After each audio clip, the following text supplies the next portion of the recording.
جب میں 4 سال کا تھا تو مجھے لگتا تھا کہ میرا ابو دنیا کے سب سے بہترین انسان ہے۔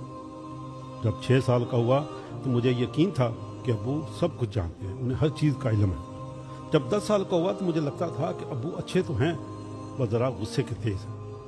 جب 12 سال کا ہوا تو سوچا شاید اب ابو پہلے جیسے نہیں رہے۔ جب 14 سال کا ہوا تو ابو مجھے اب بہت پرانے خیالات کے لگنے لگے۔ جب 16 سال کا ہوا تو سوچا ابو کو آج کے دور کا کیا پتہ، انہیں کچھ بھی علم نہیں۔ جب 18 سال کا ہوا تو دل میں خیال آیا ابو میں اب برداشت بالکل بھی نہیں رہی۔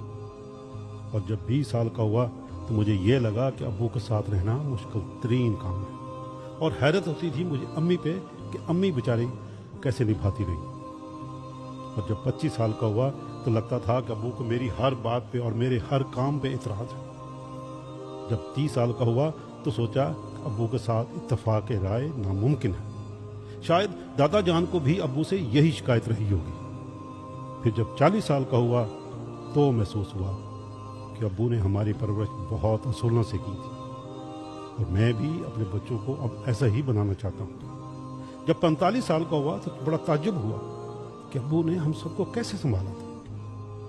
جب 50 سال کا ہوا تو سوچا بچوں کی تربیت کتنا مشکل کام ہے، پتہ نہیں ابو نے ہمیں بڑا کرتے ہوئے کتنی مشکلیں کی ہوں گزرے ہوں گے، کتنی راتیں جاگ کر گزاری ہوں گی۔ اور جب 55 سال کا ہوا تو احساس ہوا ابو کتنے دانا ذہین اور کتنے سمجھدار انسان تھے۔ اور جب 60 سال کا ہوا تو دل سے نکلا ابو واقعی سب سے اچھے تھے۔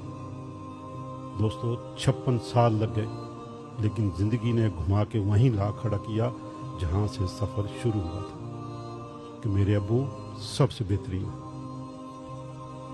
دوستو آئیے جب تک ہمارے ماں باپ زندہ ہیں ان سے محبت کریں، ان کی خدمت کریں، دل دکھانے والے نہ بنیں۔ یہ وقت بہت بے رحم ہے، کل کو صرف یادیں رہ جائیں گی۔